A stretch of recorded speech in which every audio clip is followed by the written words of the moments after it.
I have no doubt. Well, it's wonderful to meet you. Thank you so much for taking a minute out for the show today. I appreciate it. A pleasure to be on the show. So before we get into your good work, I want to begin with this. 5, 6 years ago, this pandemic was raging and changing the world. How did you get through that pandemic era, and how has it changed the way that you do work and live life today?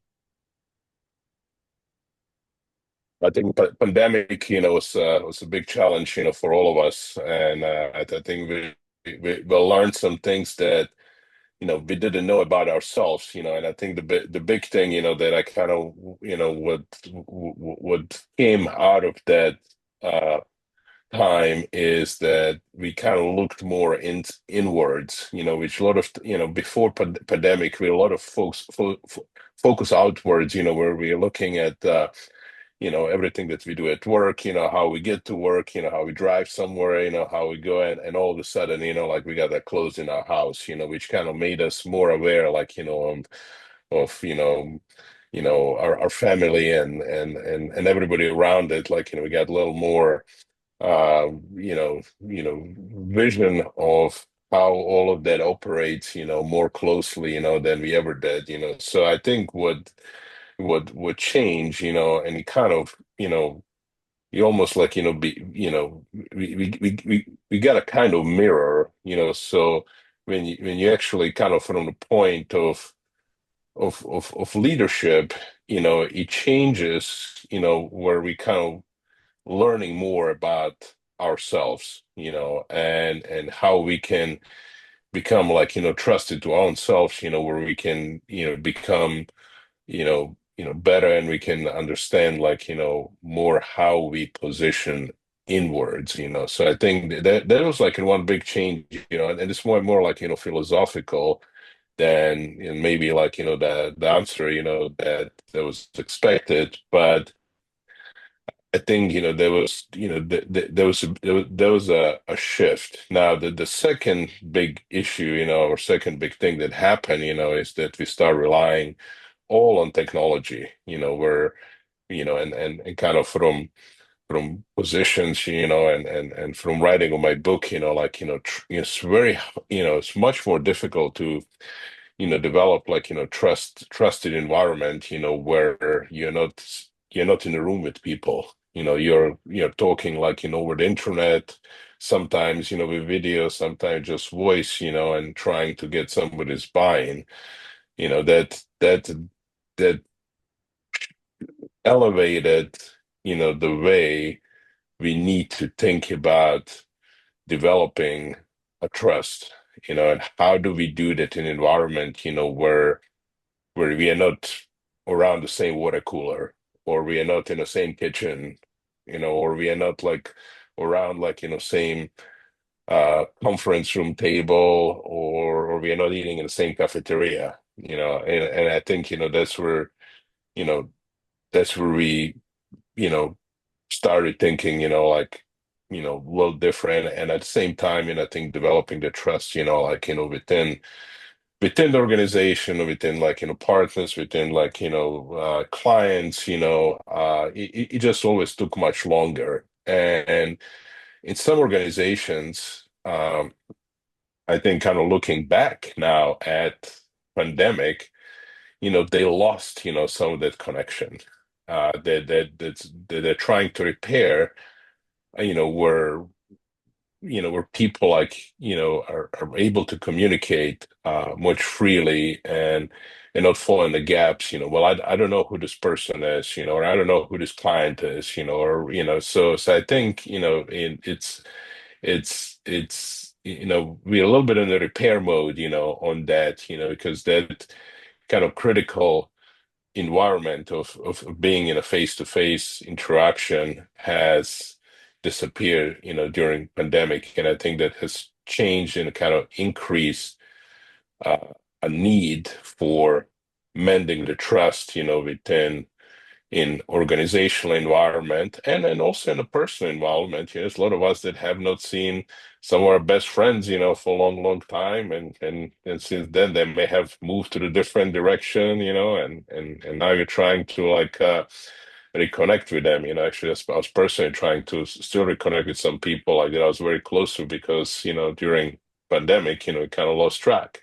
So I think those are like the two, I would say like the two main changes. It's like one that we started looking more inwards, which is in a way good perspective, to have about oneself, but at the same time we have lost the connections, that we had in the past and which is still requiring a lot of repairs. So, running a global consulting firm, I want to get to the heart and soul of what you do on a daily basis. I'm going to put you in front of a bunch of 12-year-olds at career day, and one of the kids Mm. asks you, "Hey, what do you do for a living?" How do you answer that child? Yeah, that was a question, that my when my kids were like, much younger than now, like, they asked me that question. And then I tried to explain, this was like maybe now 15, 20 years ago. And I was trying to explain to them, and then they would go back, to the classroom, and they said like, and teacher would ask, so what does your dad, do for living? And he said like, we asked him, like, and he lost us, so therefore he's a loser. So kind of like in kind of to put it back, like, there's kind of humorous, but from putting it like, when at 12 years old, they asked this, well, we are trying to augment, you know, other organizations, and bring something faster that they would be able to do themselves. So, it's in other way, like, we are helping hand.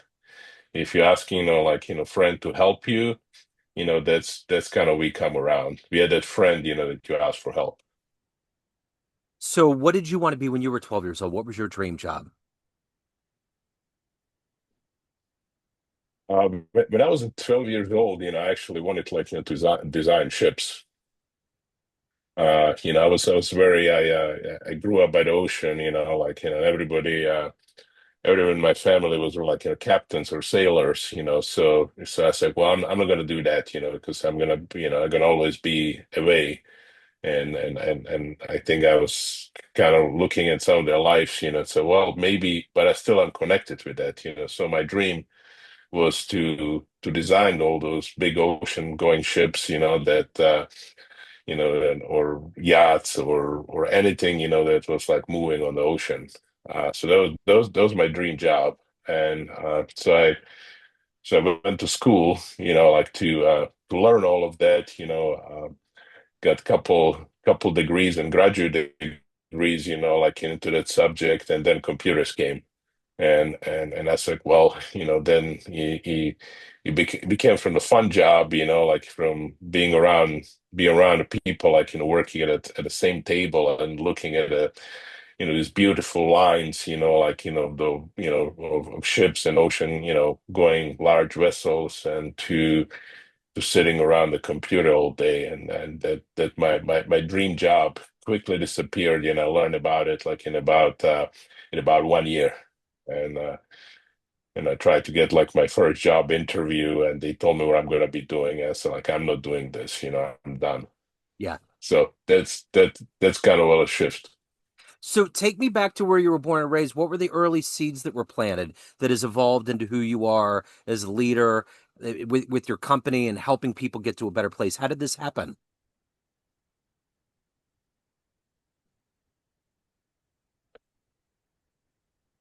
Um, you know, I'll take you back, to real my environment where I grew up. I grew up in former Yugoslavia, which today, it's broke up in like in seven different countries. Uh, and the new countries, today, whether Montenegro and Croatia, and I was also born in another like uh, Eastern European country, and I was born in Prague, Czech Republic. So kind of, looking from that environment, what I have learned, growing up, that people just don't trust each other. And I think a lot of that was, you know, brought, by Iron Curtain in that time, even though, you know, Yugoslavia at the time was one of the least free countries, in the whole world, in the whole Eastern European bloc because they were not part of the Warsaw Pact, and then the whole, kind of, Soviet influence. But at the same time, they were not, freedom country either, because there was still dictatorship going on there. But, and that's kind of like, what I learned, and kind of looking back in that and also mention it like, in introduction of my book is what I learned that because there was so much doubt and so much lack of trust, there was also lack of progress. And because if we can work together, we can trust each other, like we can deliver, we cannot build something that's lasting. We cannot like design better tools, we can design better machines, we can have like better economy, and so forth. So I think yeah, what I learned from there, it's what doesn't work, and things that uh are putting brakes like on progress.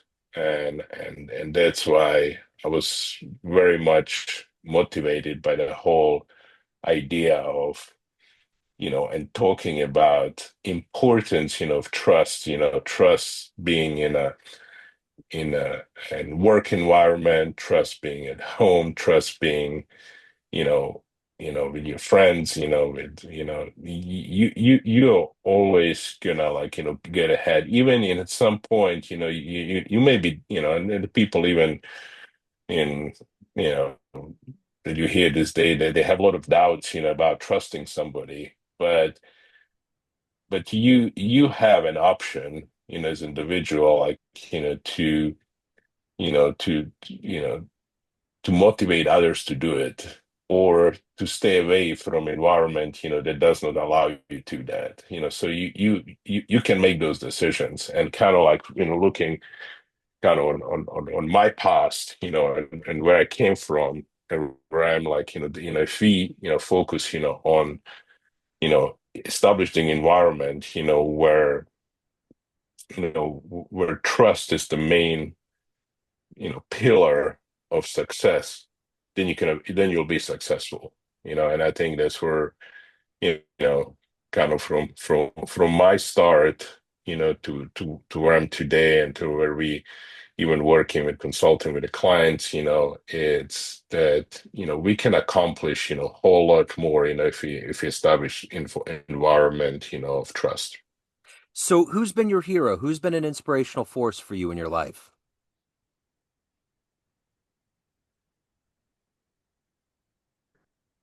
I have I have like more than one hero. There's a people like they were coming throughout my life, that became heroes. So I'm not gonna say I have one character, that made everything for me. And I think heroes, come with a different dimensions, and you pick up dimension of that hero that helps that you learn from. I was always inspired by people who didn't mind failing.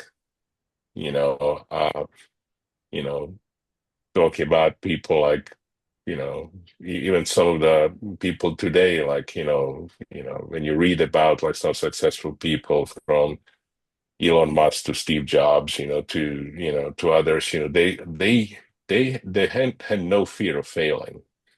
And kind of looking in all those people, and always admire people like who just had a guts, like to move forward and not be afraid of failing. Say I'll go this direction, I'll place my bet, and I did my homework, and it hopefully works. And so like I was always very inspired, by so there's probably 100 characters in my life that I can start listing that that I was inspired because they did such a thing. They had no fear, to move forward and make good decisions. I like in general, I like people that make decisions. They're not like wavering around or waiting for things to happen or being decisive.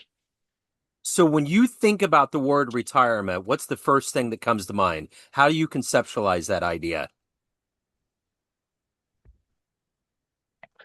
I was, I was just asked that question a couple days ago, and I don't see my retirement, as a place, where I'm gonna do nothing, because I don't think I'm capable of doing nothing. Um, Although, and I think it's even mentioned at the end of the book, like I'm working on the new ideas, and one of the idea is how we develop boredom in this world. How we as uh, leaders, highly charged, executives in some organization who are just not used to like, being bored, something always have to happen. And what I believe looking in the future that we have to be capable of creating the space of boredom. So what I'm hoping, in my retirement, although like, I'm always doing something, I'm not this type of person like to sit, but I want to be more mindful of creating the space of boredom where you can give your mind a break, complete break, like, and I talk complete break, it's not that, you're just going around like, to the football game, relaxing with the friends, or you're going, or you're going to the restaurant, but you actually establish the space, like where you're not thinking about anything, and so you can clear your mind. So I do want to create that, in the future. I've always been doing something, but I want to create that space, and I mean, also I'm gonna advocate for that space, for the future leaders, to be able like to establish that space, So that's a topic probably in the book number 3. So speaking of books, Trust 360, what do you hope the reader gets from this book? So, from- so what I really want to like, readers to know, like the trust isn't soft. Like, that it's just not like, something that we just kind of talk, it's actually the most practical thing in the world. Whether it's in your business, your career, your relationship, all move at us, and they all move at the speed of trust. And it doesn't start with like, just a big speech. It starts with the very small things, like, as we kind of just, teach others, people around us, you know, how we keep those small promises today. And we just keep doing that, till we build those relationships, like, and advance them again, whether it's a relationship, career, business, whatever you're doing, like, you have to start somewhere. So this is not like, again, like the trust isn't a soft thing, you have to actually put yourself into it and practice what you preach, because there's a lot of places around that say, well, we are a culture of trust. And I heard that like many, many, many times, in organizations. So, between, and reality is like, people don't do that. People go to the meeting and they have to report on things, that, just to make things look good, because they ask, like, don't report anything real, make us look good. Well, yeah, anybody can do that, but then they know they lied, and as soon as they walked out of that meeting, they feel really bad, because I think most of the individuals sooner or later, like you're feeling terrible, like if you're continuously lying about things, so I think so what I want like in readers to, if you want to build something, that will last. Start with the small things. When you promise that you're going to do something, do it, but, start with little things, say, hey, I'll take care of this chore and I'll do it by tomorrow. And you do this, and you just keep on building things, if you say like, somebody in organization is requiring feedback from you, if you commit that you're going to give them that feedback, by Friday morning, you do that, you make sure that you do that small thing, because those little things, little building blocks, are going to make you, make you much better in the future. So, Ivan, everyone has a perception of you, family, friends, clients, everyone you work with, everyone that knows you, but you run the show. What's your perception of you? Who do you think you are? I I changed over time, so I think when I first started, uh, I was the guy that was saying yes to everything, and I wanted to be involved in every single decision, you know, um, and then and I kind of realized, I was asking others for trust while I don't trust anyone because I always wanted to like make every decision. So that was me about 25 years ago, 20 years ago, maybe even 15 years ago. And today, um, you know, I learned hard way. I had nobody, like, to really kind of teach me these things. I have to learn everything on myself. And and today, people say, hey, like, he's trying to create an environment where others can carry more than he can carry. And people, today, I listen. um I like to like delegate log. I'm very transparent about my own mistakes. uh I'm first one to admit my mistake, and be very vocal about it. So I went through transformation, uh to get where I'm today. And this is kind of where, what, and kind of people I can ask, who is he today? Like, he's somebody that allows others to do, allows others to make decisions, and then be one, like, his first one to come up, say, I screwed up. So, if anyone wants to pick up a copy of Trust 360, they want to hire you, they have questions, they want to reach out, where's the best place to go? So the book is available on Amazon.com, so everybody can, like, pick up the copy of the book from Amazon. It's also for any listeners worldwide, who may not have access to Amazon. Any bookstores around the world has the ability, to order the book. And the easiest way, like, if you're uh, electronic, like, you can just download it on a Kindle. And audiobook is also coming up in about 2 weeks. I heard from my publisher. So if you like the Audible one, it's also going to be available, like, for download on Audible. Uh, for reaching me, like, you can go to our company website, www.novaces.com, novaces.com. Or you can also find me, if you want to connect with me, feel free to connect with me on LinkedIn. I would love to have a connection with anybody, who's interested. And, if anybody wants to have any further discussions, please ping me. I'm looking forward to it. Wonderful. This has been absolutely great. I will put all those links in the show notes. Thank you for staying up late, and best of luck with everything. Have a wonderful 2026. I appreciate it. So thank you for having me on your show. I really enjoyed it, and looking forward to see final version. Absolutely. And